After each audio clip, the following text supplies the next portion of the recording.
Alright, what's up guys? It's been a little bit since we've made a video. I know I made a lot of big promises back a few years ago during COVID when everything was going crazy.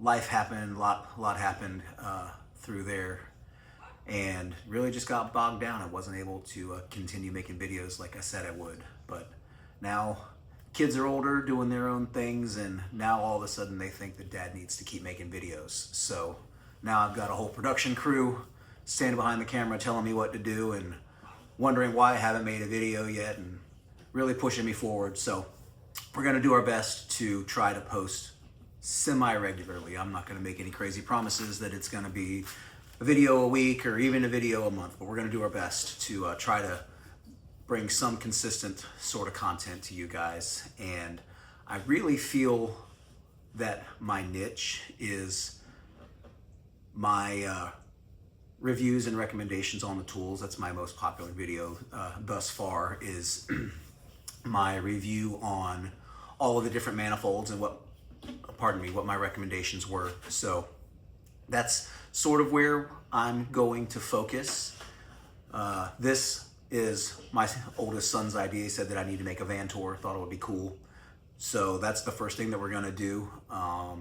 Show you what I've got on the van. I'm not gonna focus on the repair parts and the capacitors and all that stuff, because really you guys see that stuff every day. You know what it is, and everybody's market is different, everybody's niche is different, you know. So unless that's something that you guys really want to see, you can comment, ask, you know, like, hey, we really would like to see a full van tour. But what I'm going to focus on is my tools, the way I've got it set up, and some of the unique things that I've done. This is a new van since the last videos we made. My company was bought out by private equity and got weird, and that was one of the things that kind of slowed us down in making videos. Had to make a change, find a new home.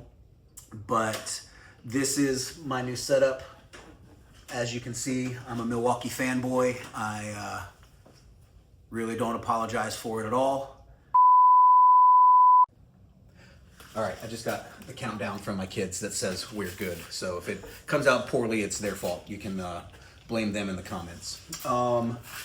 Really, the thing that I wanted to kind of emphasize is, as I said earlier, new company, this is not my van. So I didn't go drilling a bunch of holes and cutting stuff up. I did switch to the Milwaukee Packouts. I was using the DeWalt Tough system, and it was okay. I always wanted the Milwaukee boxes, but they're so daggum expensive. It just is what it is. If it comes in red, it costs extra. At least that's the way it feels. But I really do feel like there is a difference in the quality of the boxes. The main reason that I initially went with the DeWalt Tough system is because they fit in the racking shelves of the vans without any sort of modifications. The Milwaukee boxes are too deep to actually fit in the shelves with the lip on them. My old van, I just took a grinder and I ended up cutting the front face of all the shelves off and slid my boxes in there, and they fit, but it destabilized the shelf, made it a little too floppy, and wasn't real good. Also, pretty sketchy sharp edges to have to deal with. So, decided here that I would do something different. If you look, I've got layers of plywood here, and I'll show you a little bit better shortly as we disassemble the stack, but there's nothing in here that's permanently mounted. I've had to take this out and put it into one of the little mini transit vans a few times as the truck goes in for maintenance or what have you. So this is really nice. It's portable. It's still very secure. Nothing moves, but I didn't have to cut up the boss man's floor or drill extra holes in his equipment. One of my buddies at the company, he did basically the same thing, but he mounted his pack up there on the bulkhead and mounted it there. So there are some options. Figure out what works best for you. I've got a decent amount, and it was going to get pretty heavy if I tried to stack it all up in one. It also makes it pretty impossible to get the stuff. This is all the stuff that I use on a fairly regular basis. This has worked out really well for me. 6.5 hours later. I've kind of got stuff, a little bit of stuff everywhere. I do believe in 2 is one is none philosophy. Picked it up in the Army. But, you know, if you've only got 1 meter, if you've only got 1 leak detector, if you've only got 1 of anything, if you only got 1 of anything, if it breaks, what are you gonna do? So over the years, I've bought many leak detectors. I've been in the industry now 7.5 years, something like that. And I've had 2 H10 Pros, 2 of these Testo 316s. I've had a Navac heated diode leak detector. I've had a handful of these field piece infrared or heated diode leak detectors over the years. These were mostly provided by the last company I was working at. So I've had a bunch of them. I believe in investing in the tools that are going to make you money. In the service world, a good meter, a good leak detector, and maybe a mega meter is going to be the best tools to spend a little bit of money on. And your manifold are going to be the best things to spend a little bit of money on that are going to help you do your job better, but are also going to help you find the repairs that are going to make you some more money or give you that opportunity to offer the customer a change out or some of those bigger ticket items that, you know, really help you pay the bills. So I've got mine kind of just set in here. I keep my Testo here in between the boxes. I keep my field piece over here, and they ride really well.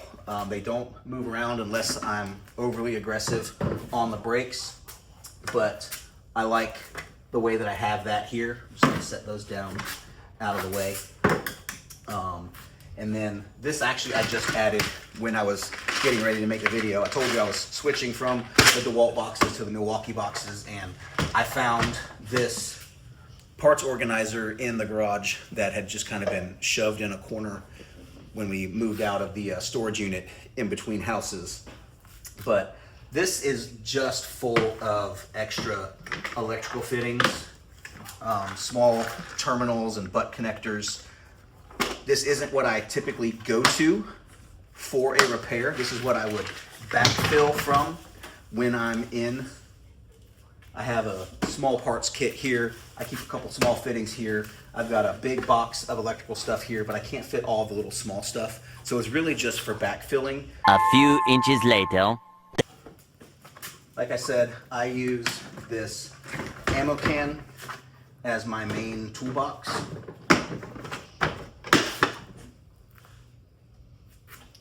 And I keep all of my little small hand tools in here. There's some screwdrivers, some nut drivers, my wire strippers. I've got some core removal tools, some just core depressors to get in to work on a mini split or to give me an extra port if I'm trying to charge something off of my probes. These things are the best little thing. They come out of the turbo capacitors. I keep a good handful of all the extras that I don't use. They're great for making a quick little jumper here and there, or cut it in half and you can make a fuse holder if you need to. I like these a lot. Don't throw them away. If you don't have access to these as you're changing out units, rip out the heat kit wires, and those are great. You know, if you need something to run a common wire from the contactor to the capacitor, instead of making it and cutting off the terminals, I keep a handful of them in my box down here, and you just rip it off and put on a new one and go instead of taking the time. Works out really well. I do actually have a laser tape measure in here for the times that I'm helping the project manager out, giving a new system quote or something, trying to measure how long the line set is, or a long run of duct or something like that. It works out really well. But just normal stuff, the resettable fuse, little popper, handful of extra fuses. I keep a few of the ball valves in here just to, if I can't get my probes on for one reason or another, it gives me a little extra angle gives me a way to get into the service ports for the Cormax package units. If you don't have the fancy removal tool, that works out really well as a valve depressor if you don't have the Appion or what is it, AccuTools core depressors that they have. Love my Nylog, keep that in there. And I always keep a little bit extra batteries for all of our probes. The company that I've moved to is fully on the JobLink tools and Measure Quick. Every unit we go to, every diagnostic, every maintenance that we go to, we're running Measure Quick and doing the full system diagnostic with all the probes, the static pressure, everything. So run through batteries pretty quick. The JobLink stuff was all given to me by the company, which blew my mind. Everywhere that I've worked before, I've had to buy my own tools. I've got thousands and thousands and thousands of dollars of tools sitting around, and this company would actually prefer that I use their stuff so that, one, they're not liable to reimburse me for the things that get damaged if the van's flooded or stolen or something. But they also just don't want to burden a new guy starting out with having to buy, $2,500, $3,000 worth of test equipment. So good on them. There are still good employers out there, so don't ever think that where you're at is as good as it gets. I don't mean to say that you should just be jumping ship. The grass isn't always greener, but the Army does really good scaring people into making decisions and keeping them where they're at, because they tell them that it's never going to get any better. And if you've got a company doing that, telling you that, this is as good as it gets, and, careful what you do out there, kid, maybe they're just trying to scare you, and there could be a better option somewhere else. I've got the little Amprobe miniature amp clamp there. Love this thing for getting into small stuff or just for a quick reading. I keep extra probes, for discharge or whatever in here on top of the basic kit. But the probes is the reason that I went to the ammo can instead of my open top. I just don't want to get the water hose when I'm washing a unit and get it soaked full of water. I can't tell you how many times I've sprayed my tool bag with the garden hose while I'm doing a maintenance. Hard to feel smart after you just sprayed your tool bag with water, but it happens when you're not paying attention. So I really like the sealed waterproof ammo box there to keep all of my stuff.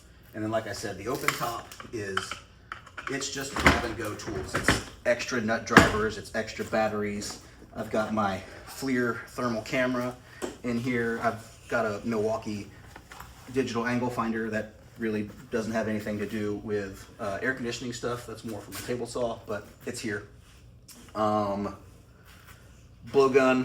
and fittings for the R11 flush. Just a bunch of little random stuff. An extra meter out, ready to go. PVC cutters, snips, pliers. I just, a little bit of everything. Some extra psychrometer, thermometer from my old Testo set, extra screwdrivers. These little things have come in clutch. The yellow people make them, Milwaukee makes them. It works out really well to get into some of the tight places. The other boxes that I have here, one is just PVC. I like to have things in kits. So what you'll see is I keep my glue here. I keep a set of just small PEX cutters so that I can just take this box in and make most repairs to a drain that are going to be necessary. I grab a stick of PVC and then I just move on, get what I need to done. I don't like hunting for things or, digging through. I like to know where everything is. I like everything to be ready to go. This is my electrical box. Need to top it off, just wire nuts, an extra disconnect. The split bolts are great for heat kit wires. If you're still using the big blue wire nuts, those split bolts are a much better option if you're using the dissimilar wires, you know, the aluminum wire with the copper conductor.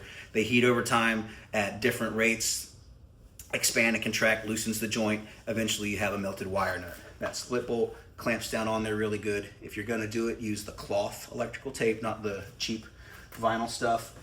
Much better connection. But like I said, I've got a bunch of heat kit wires that I just rip off and I keep in here for emergency repairs. Work out really well. And then the last box in this stack is my extra meters and test equipment. Thermal camera. This one was given to me by the company. I prefer my FLIR 1 Pro. This thing is really good. What's the difference between the two? The Klein camera only gives you kind of a thermal image. FLIR 1 Pro uses your iPhone camera as well as the thermal sensor so that you get a composite picture. So when you point it at a wall, you see the wall with your iPhone camera and then it overlays the thermal image on top of it. So it makes for a really clear picture, particularly if you're taking a picture of a motor or a fuse box. It shows you actually what you're looking at as well as the thermal image, and it does really well. The thing that has angered me is that this is a Lightning Apple FLIR 1 Pro, and now everything has gone to USB-C, and you cannot use a USB-C adapter with that to move up. So I've had to steal my wife's old iPhone, and that is really my dedicated thermal camera device. But I have some extra meter leads in here. Another meter. The good old Redfish meter. This is a Fluke. This is only an electric, voltage meter. It does amps, but it doesn't do capacitance and things like that. But has gotten me through in a pinch quite a few times. My UEI megohm meter. What is this? This is the 807. I spent many years using the Supco 500 megameter, ohming out compressors, get the green, yellow, red, good, bad, caution lights for compressors. And I flipped over a lot of compressors with that. And I don't think I ever did a good compressor. I don't think I ever diagnosed a good compressor bad because of it. But the more that I learned, those old megameters are really better suited for the rotary compressors, the reciprocating compressors, excuse me. They're not really suited for scrolls. If you go into Copeland's engineering into what they have to say about their compressors, they're not saying that the compressor is bad based on a megohm reading until you're down below 5. And really, their high pot, I think they say they can go as low as 0.5.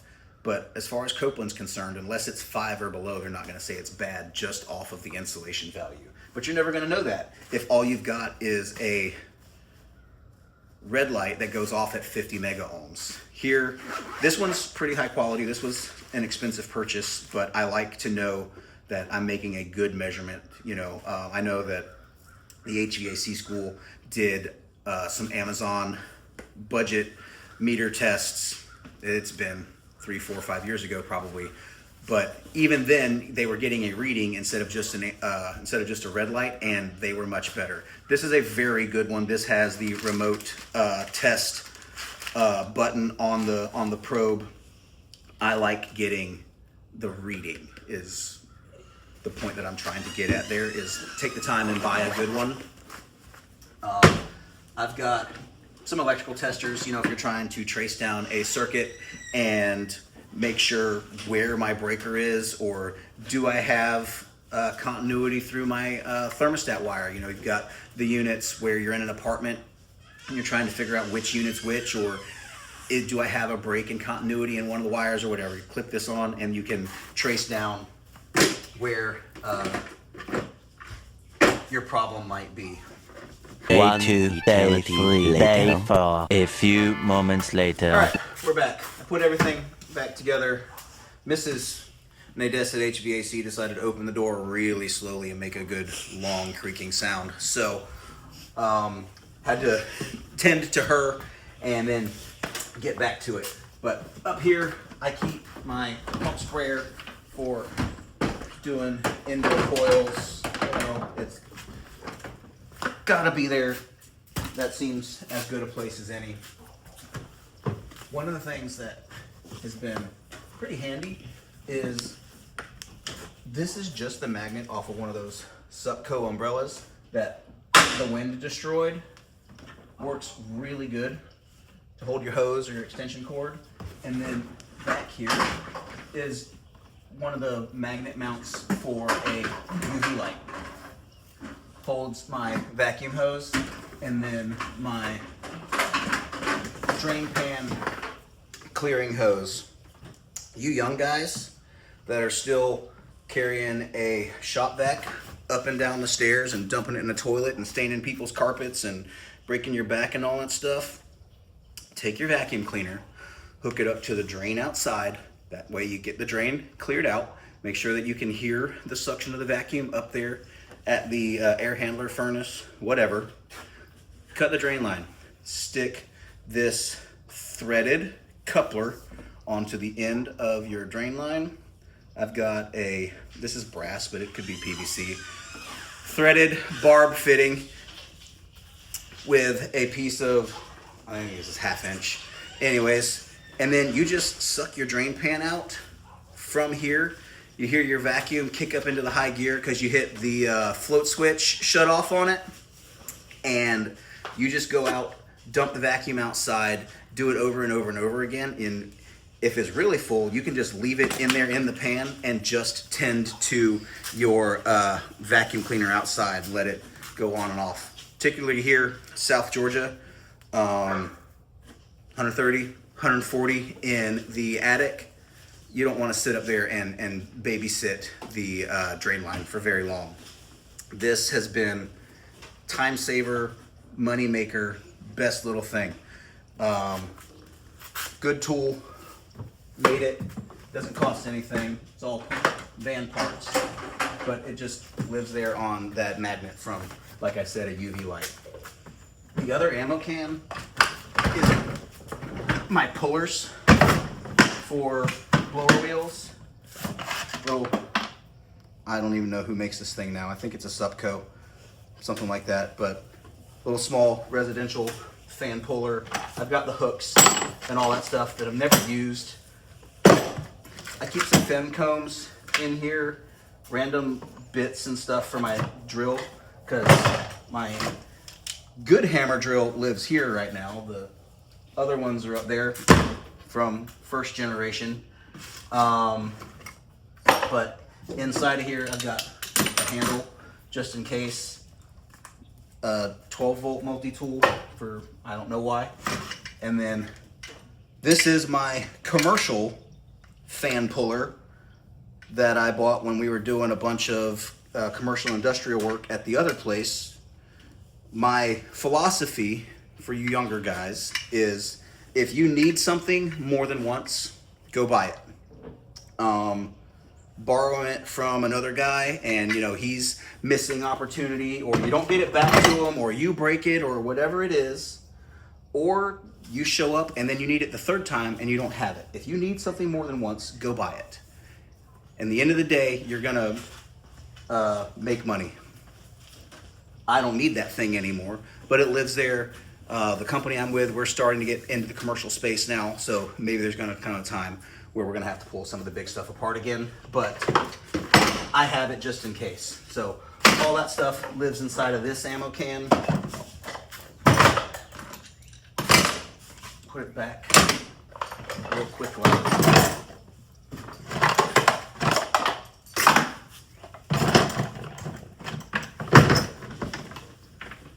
Set it to the side. it doesn't want to go back together. So this is my small parts case that I was generally clipping to the bottom of my open top. That way I had all the little random stuff that I might need. Like I said, most of that lives in the top tray of my main ammo can now, but you know, I've got more of the split bolts, some fuses, some wire nuts, the alligator clips for my meter, mini split adapter, extra batteries, extra 9-volt battery, the O-rings for a TXV, some small terminal fittings, just all little small stuff that you might need. And like I said, that's the nice part with the Milwaukee Packouts, is that I can just take this, clip it onto there, and then I've got that whole assembly to go into the attic, go onto the roof, whatever I need to do, and it lives there. This is a really good solution, and it's something that Vito doesn't really have an answer to. You can buy, if you're a Vito dude and you just, you know, love it, I get it.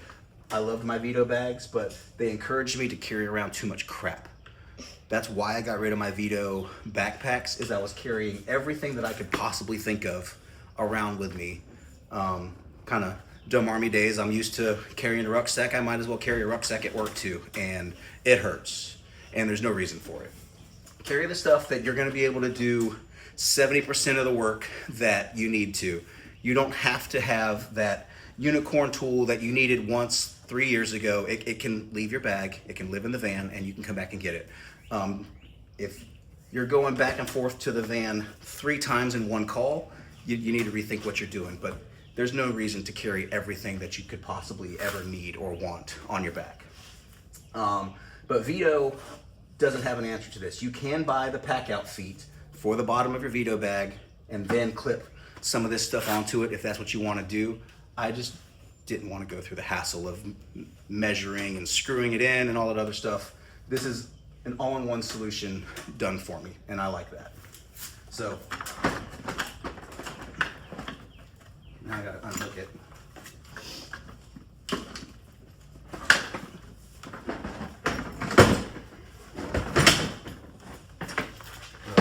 Shift all this stuff over on. It's a bunch of screws. Screws and drywall anchors. It all lives in there. I keep some toggle bolts in here because you just never know. I've used the toggle bolts really more to fix the racking in the van than I have mounting stuff at a customer's, but the toggle bolts work really well when this stuff starts to come loose. If it's, you know, a nutsert that's pulled out or something like that, it keeps the van held together. I can't stand a squeaky van. That's why I do the boxes and some of the stuff that I do, is I can't stand riding down the road for an hour with everything just squeaking and grinding. It drives me nuts. So next one was kind of my testing. It had my manometer in it. It had my anemometer in it for checking the outlet of the registers. This is where I used to keep my thermal camera. Right now, all that stuff is living in here. This is a remnant from the other company, and really I could probably move this box to something else because it's just taking up space. So that's those. I'm unsure. Oh, this is my metal and duct fabrication box. I am not an installer. I don't do this stuff every day. So I have what I need. I don't have everything. Little folding bar. I've learned my lesson this year, and I keep cut resistant gloves in my box. I've gotten stitches at the urgent care down the road 3 times this year because I do dumb things. I pull box cutters towards myself instead of away from myself. I was putting a zip screw into a piece of metal and it bit and flung a piece of metal around and gave me an awesome little scar. So pay attention to what you're doing, but the cut gloves are a good thing. Duck knife, folding tongs, crimpers, shears, you know, the circle cutter, all the duck stuff lives in here. Keep a little bit of strap, you never know. One thing that I didn't mention about my main squeeze toolbox there is I also keep a set of gloves in the bottom of that so that I can keep the skin on my hands from the refrigerant burns. If you're having that issue, you should check your seals and check your the depth of your core depressor, you know, make sure everything's set up right. But some of the manufacturers just don't put those service valves where they're easily accessible, and sometimes, you know, it happens. So I like to keep a set of gloves in there to keep from burning my hands anymore. Lessons from an old man. If you're just getting in, it's a lot better. Do it that way. Oh, left that out. This is my larger tools. Keep extra drill bits, sawzall blades. I have my grinder. I know it's not Milwaukee. I needed it, and the store that I went to didn't have a Milwaukee grinder, and I didn't have time to ask my wife if I could spend what I needed to spend for a Milwaukee grinder. So this works. It has this ugly cord on it, and we'll probably eventually replace it, but you know, unlike a lot of the guys here on the YouTubes, I bought all this stuff. No one sends me stuff for free, so I've got what I got. It works. It makes me money. So this is what we got. That grinder works great for sometimes you gotta cut a fan shaft and you gotta smooth it back out so that the housing will go back on or whatever. You know, works good. I keep these Tecton. It's a professional mechanics brand. These are Tecton metric and standard ratcheting box wrenches. Another thing that I bought when I was doing commercial work, but still comes in really handy every once in a while. You know, there's a fastener next to the wall that you can't get to or whatever. Those things have been a lifesaver. It's one of those, like I said, when you need it, you need it. And at that point, it doesn't really matter what it costs. You know, you need it. So I keep those with me all the time. I've got my Milwaukee Sawzall. And I've got my 18-volt multi-tool, which is what I use most of now. Cutting in registers or, you know, whatever you need to do. Works great in the small places. Much better than the Sawzall if you're doing small stuff. So all that lives in there. It really goes in a very specific order to make the trays go back in, but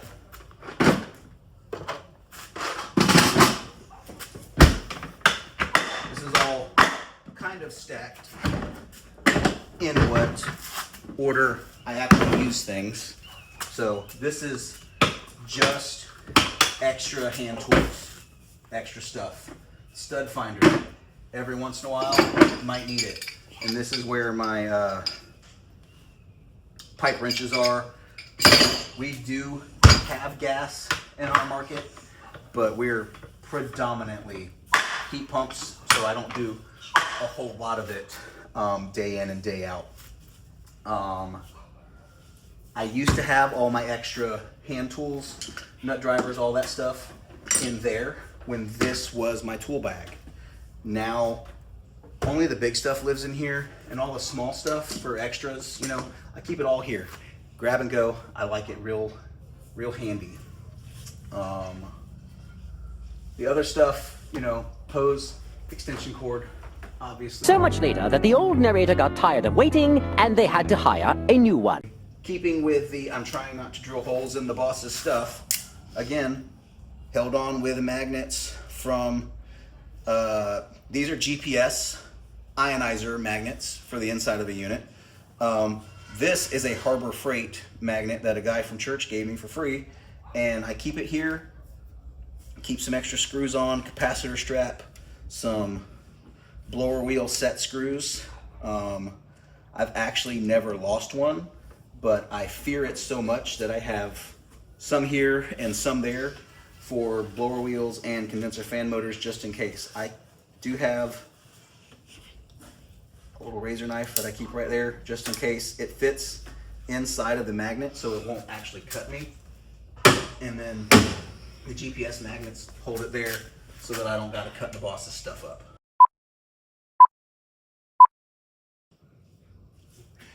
All right, so I actually had everything packed up. Forgot to show you. This is the plate.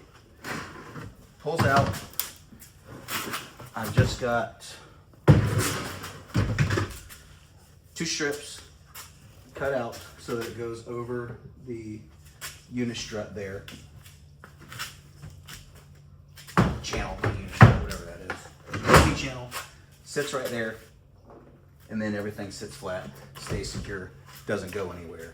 You can see I've got the old Milwaukee vacuum cleaner because I haven't upgraded to the Packout. Got my Appion reclaim machine. I keep my extra hose to go to the tank and a Widowmaker cord there with it. And then I've got the Field Piece VP67 vacuum pump. That's the company's. I have the VP87 personally over there. But the other thing, with it being maintenance season, I love keeping my blower on for maintenance season. We've got a lot of the houses in the larger communities where they have the mechanical yards, and you know the gardeners like to blow all the leaves over into our area, hides it from the homeowner, looks great, but then makes my life miserable when I'm trying to make things look nice. So I keep a blower on the van during maintenance season, make my life easier, makes it look good for the customer. But wait, there's more! All right, so packed all that stuff up, moved to the other side. I keep my vacuum hoses here, and they're zip tied to the bulkhead so they don't make a lot of noise. I like that a lot.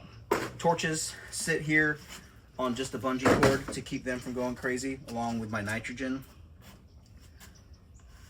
I like them here because I have my sanding cloth in there for, like I said, changing fan motors, blower motors, cleanings.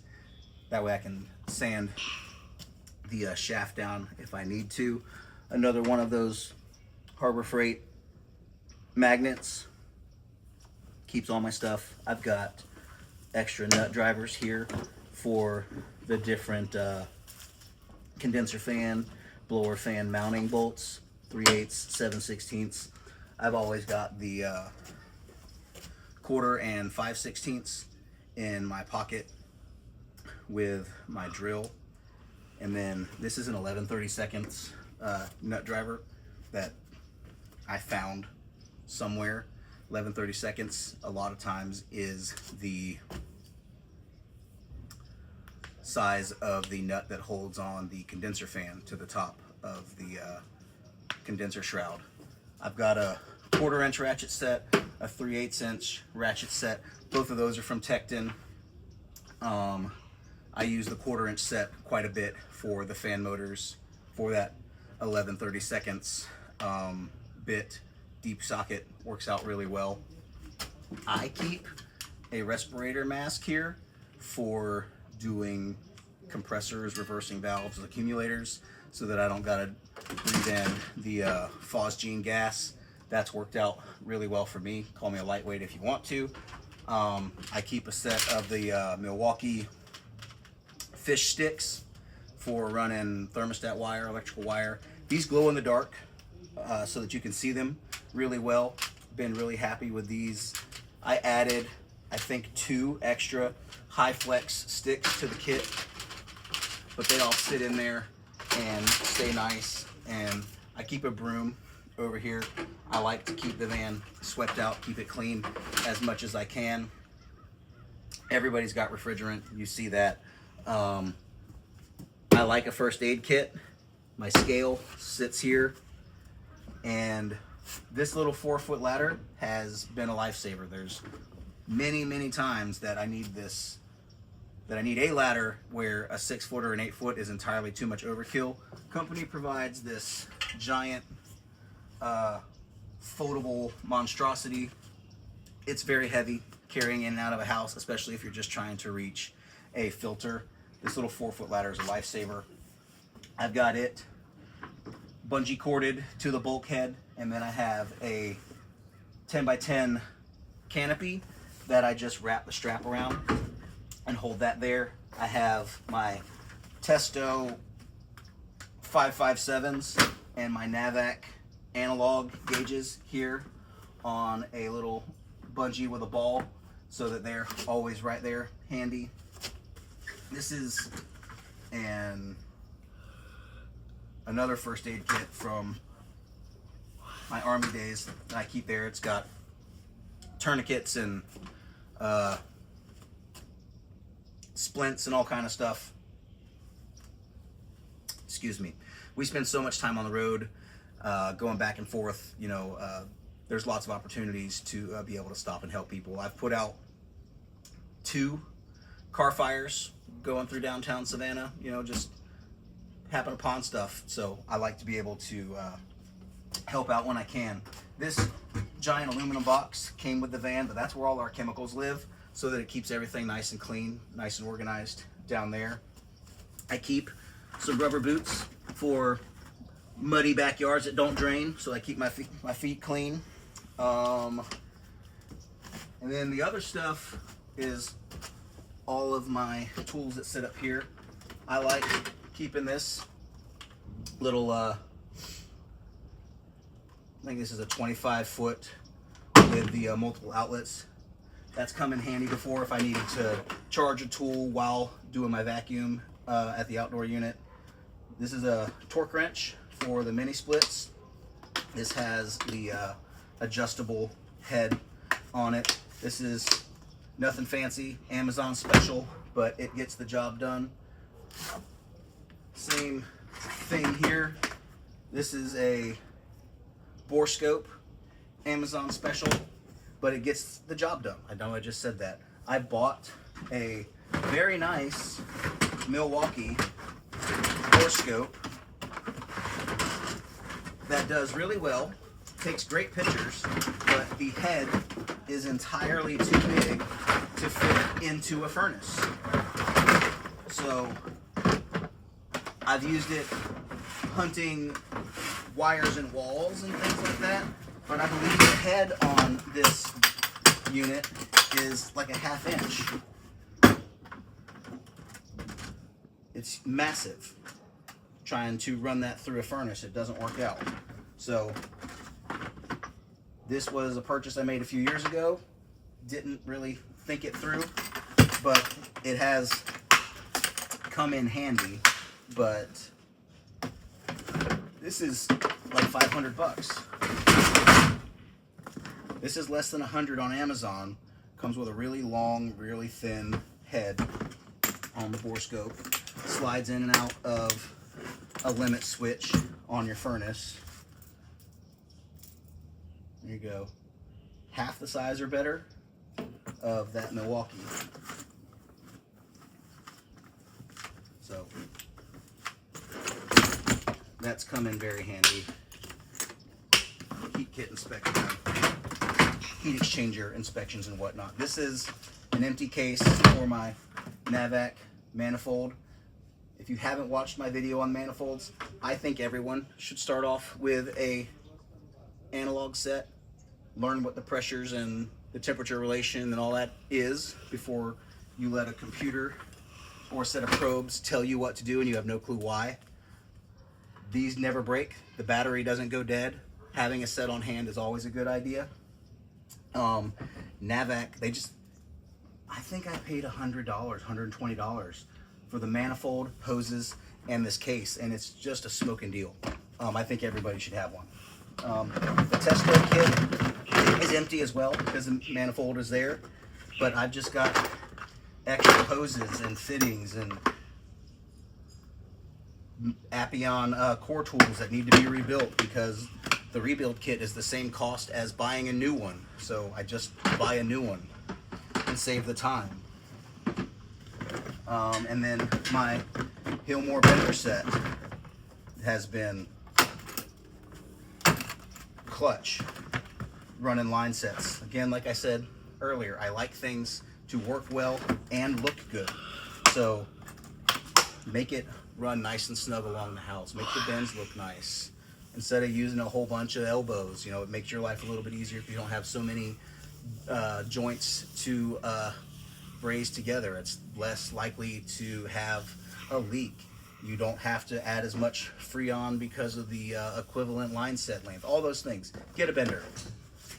Works out really well. Makes things look nice. My company puts a window unit on every van so that we can provide it as an option to the customer in the middle of the summer if there's an issue, which I think is great customer service. Keep my reclaim tank down here. Everything else on here I think is kind of the same of what you have on your van. If you have any questions, any comments, anything that you want to see, anything that I can do better, I'd love to hear from you. That's probably about all for now.